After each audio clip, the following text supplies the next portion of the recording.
I developed anorexia nervosa when I was 13 years old. Those were the early 90s. Eating disorders were spreading like wildfire, and the media couldn't get enough of them, which made it easier for my parents to recognize that something was wrong with me very quickly. I was in treatment before my 14th birthday. I was young, I had been sick for barely a year, and I was clueless as to what was really going on with me. I didn't say much in therapy, but I cooperated with the treatment and quickly reached my target weight. And so, before I turned 15, I was about to be released from the outpatient program. Released? What do you mean released? What do you mean this is the end of treatment? I gain a few pounds and that's it? I'm healthy now? Everything that had felt wrong inside me before treatment, before the anorexia, felt just as wrong then in my therapist's room as she was giving me the good news that I had completed my treatment. My head was spinning. I felt the panic rise inside me. I didn't know what it meant. I just knew that my body was so full of emotions of all kinds that I couldn't possibly put food in there too. Within a couple of weeks I was losing weight again, this time much faster and with much more awareness. Weight was the only language the world understood. It seemed to be the only voice I had that they could actually hear. My anorexia was now officially a skill and a form of survival that my subconscious was purposely and desperately cultivating. I'm Liron Cohen. I'm Karin. And we are changing the conversation about eating disorders.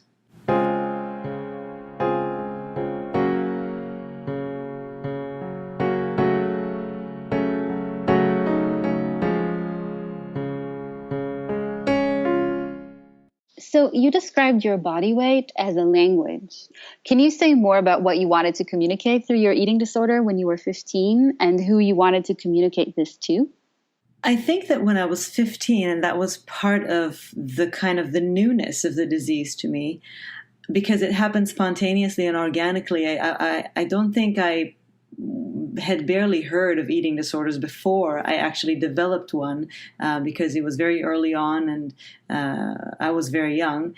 I think that part of the problem was that I couldn't even articulate to myself what was wrong, what I needed to express to others. And so this was a kind of a spontaneous expression of feeling lost, feeling that I was so different from everybody else because everyone around me seemed to be so well adjusted to the world, so well adjusted to life. And I just felt deep inside that something was wrong, that I was not a good fit for this world, that I would not be able to handle life the way that others managed to do so easily, it seemed, around me.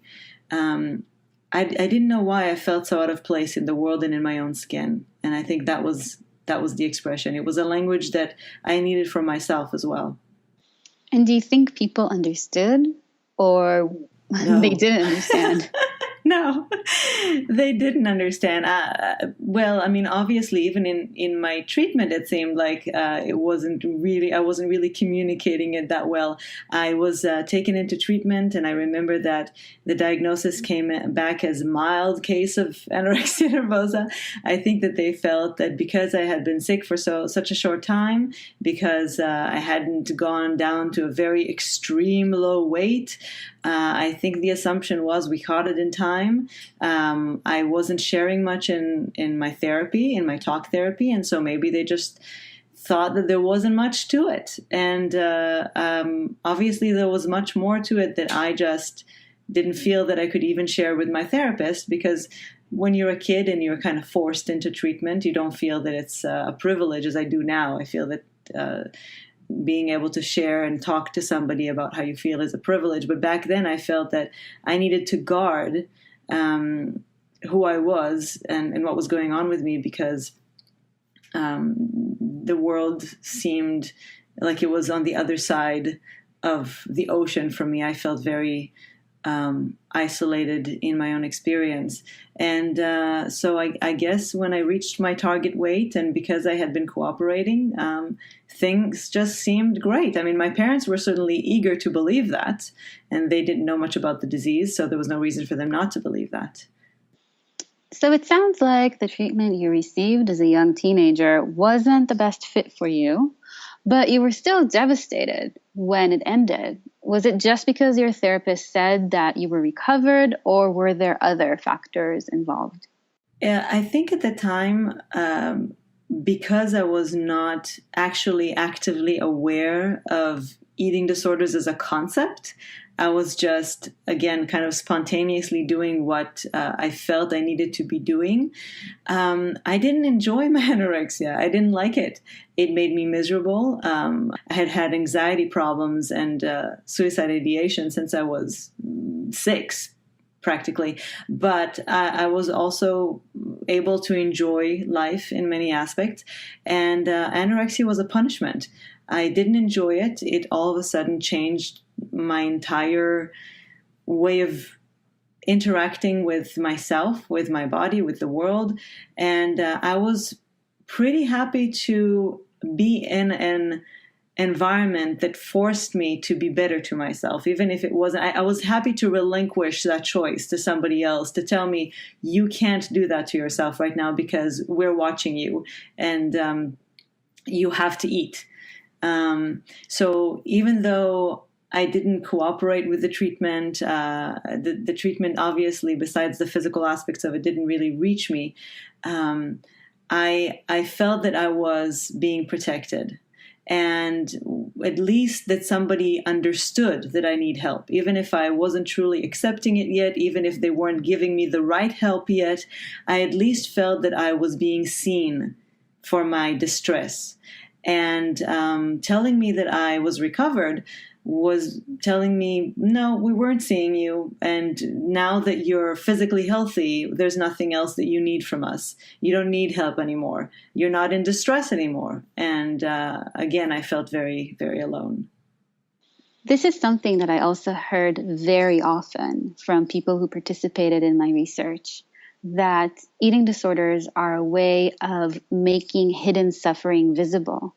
Is that also how you felt?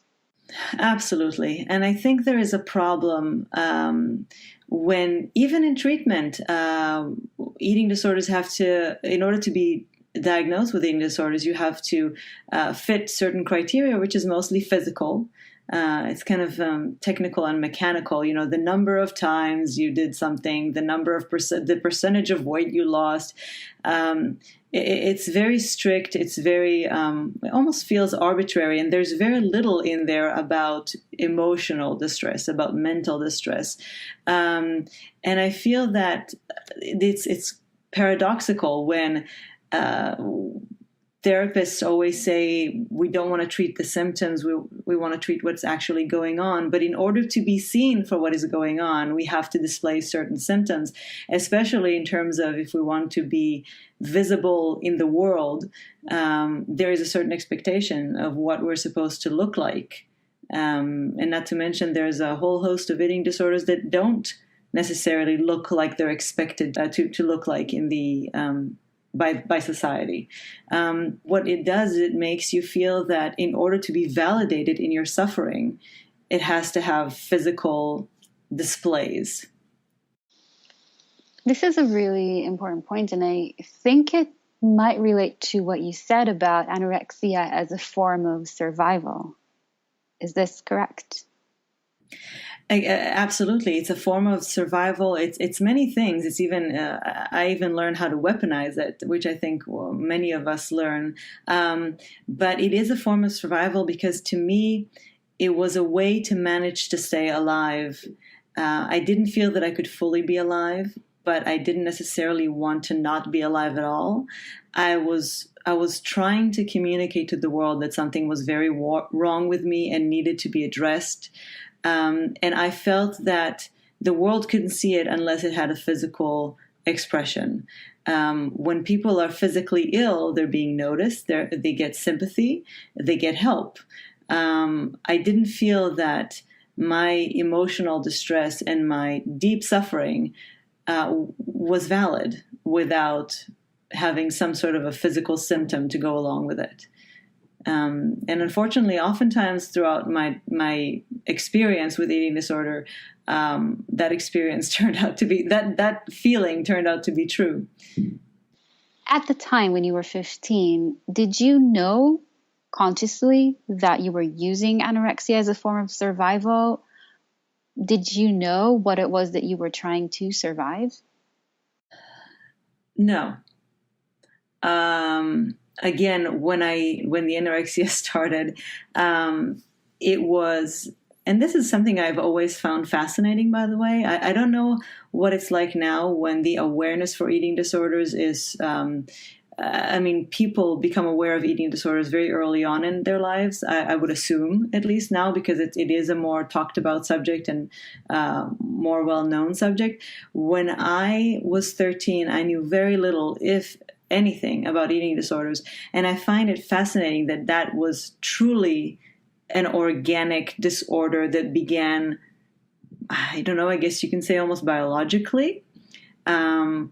It was also amazing to me later on when I started treatment at a hospital and was part of group therapy to see how people of completely different backgrounds, ways of life, cultures, ages, religions, all spoke the same language of eating disorders. We all had similar experiences, similar concepts, similar thoughts and feelings, and it always made it much more real to me. It wasn't just my experience, it's an actual disorder that happens, I don't know, it seems organically to people and in people. And so when I was 15, I wasn't aware of any of that. It was only later on when I understood that my eating disorder was a form of power, that I started understanding. I started reading more about it. I started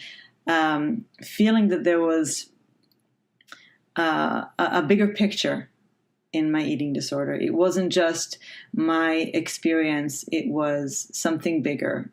And it became a pseudo identity. It became my best friend. It became my protector. It became many, many things. And that's when the eating disorder became much worse. And you're, in a sense, you function as a voice to many people who talk to you about their experiences but don't feel that they have a voice otherwise. I would like to know more about that experience. So I have a story about that. Well, what do you know? As an anthropologist, I collect, translate, interpret, and retell stories. When I carried out my fieldwork research on eating disorders, storytelling was central to my data collection. Through interviews, the participants and I stitched together histories and experiences of eating disorders.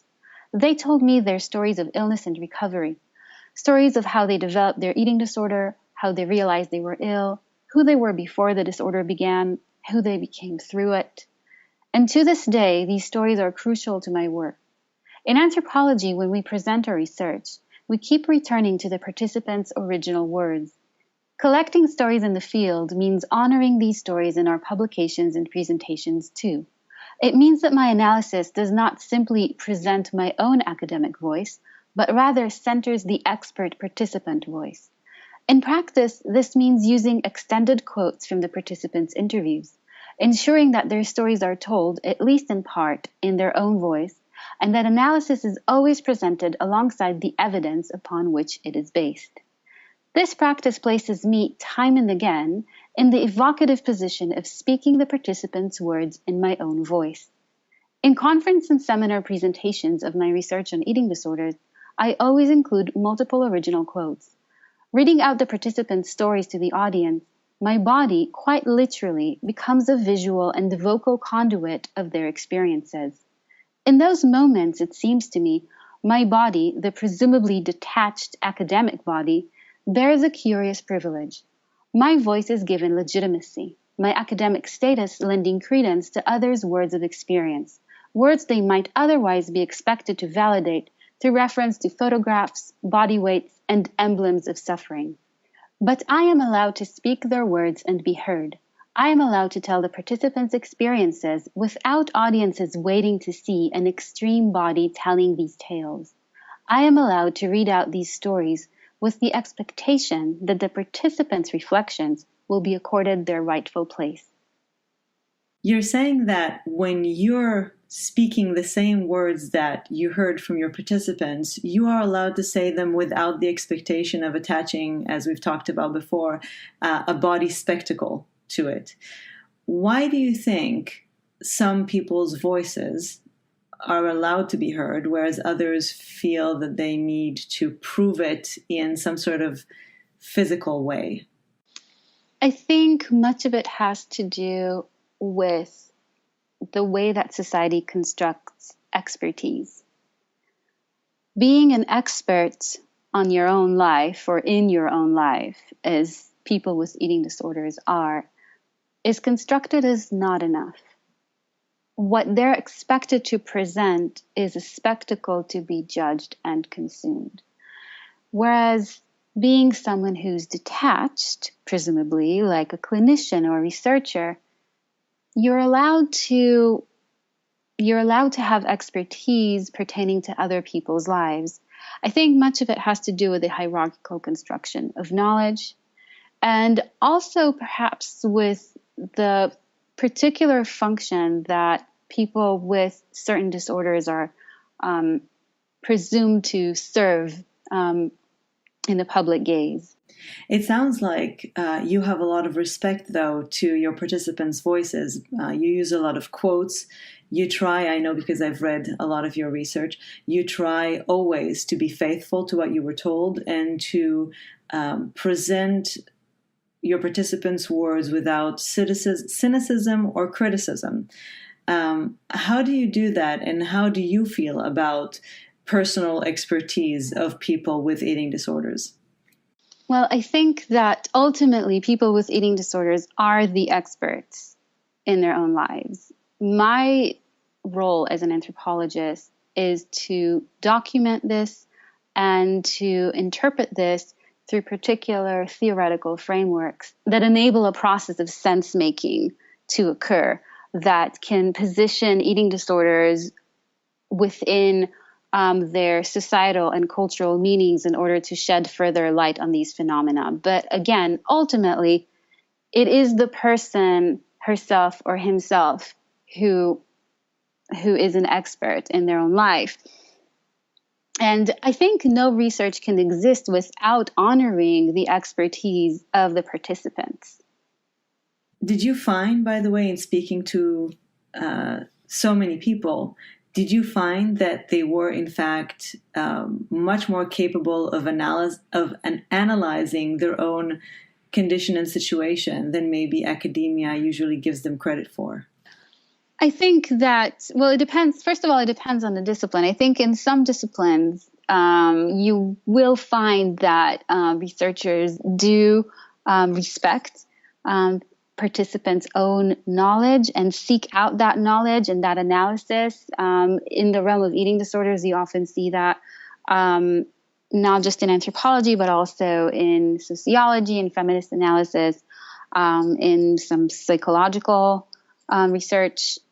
But I think that, yes, people with eating disorders, people who participated in my research definitely had very interesting insights, not just about their own experiences, but also more broadly about eating disorders as a shared experience. And it's clear that for many of them, eating disorders were also a subject of great interest, and many of them embarked on personal research into these conditions, like you have, and gained expertise that transcended their own lived experience.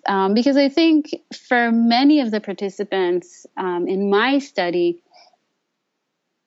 researching eating disorders became part of the process of recovery, because this research enabled a greater process of meaning making and sense making and moving forward. And why do you think that your participants opened up to you to the degree that they did? What about the way you approached them, do you think, put them at ease and allowed them to open up and let you be their voice? I don't know if this is necessarily unique to me. There have been other anthropological studies concerning eating disorders, and more broadly, there has been quite a bit of qualitative research, both from psychology and from the social sciences concerning eating disorders. And I think that in general, there is a real desire to tell one's story and to be heard. I think many of the people who participated in my research were really eager to share their stories, maybe because they haven't had a chance to tell their full stories before, maybe because they felt like if they told their story, their experience of suffering would have meaning because it might help others. That was a sentiment that some of them actually shared with me, because I did ask participants why they chose to take part, and the idea that they did not want their own lived experience of suffering to be in vain kept repeating. And you keep mentioning the word suffering, and we have talked about suffering. In your studies, in your story, the stories that you've heard, what was perhaps the biggest theme of suffering that you heard over and over again, which possibly could be what we should discuss in our next episode? The underlying theme was very similar to what you described. It was a sense of wanting to live, but finding it very difficult to live in this world. So it's a form of suffering that could be characterized as existential. So even though usually people might think of eating disorders as a form of difficulty, maybe that comes from family difficulty. I know that oftentimes it's the relationship with the mother, or wanting control, or all these kind of catchphrases that we've learned to associate with eating disorders. And you're saying that actually what you've heard more than anything else is a much more fundamental existential difficulty. I think that you can definitely characterize existential suffering as the underlying theme. Many of the participants still mentioned issues relating to family difficulties, issues related to bullying, issues related to not quite finding their place in school, for example. But what united all of these stories was the sense of existential suffering. And I definitely relate to all of these and more, and we will explore all of these many themes that will probably each require at least one podcast episode. But I think existential suffering, this fundamental theme that seems to unite a lot of us and a lot of our experiences, is a good place to pick up on our next episode next month. So thank you, Karin, and I'm looking forward to that conversation. Thank you for joining us in Changing the Conversation. Feel free to email us at any time with comments, questions, or anything else to changetheconvoed@gmail.com. And don't forget to subscribe to our podcast and follow us on social media, where we also have links to other resources and further reading. Look for Changing the Conversation About Eating Disorders on Facebook and at ChangeConvoED on Twitter. We hope you join us again for our next episode on the first Tuesday of next month.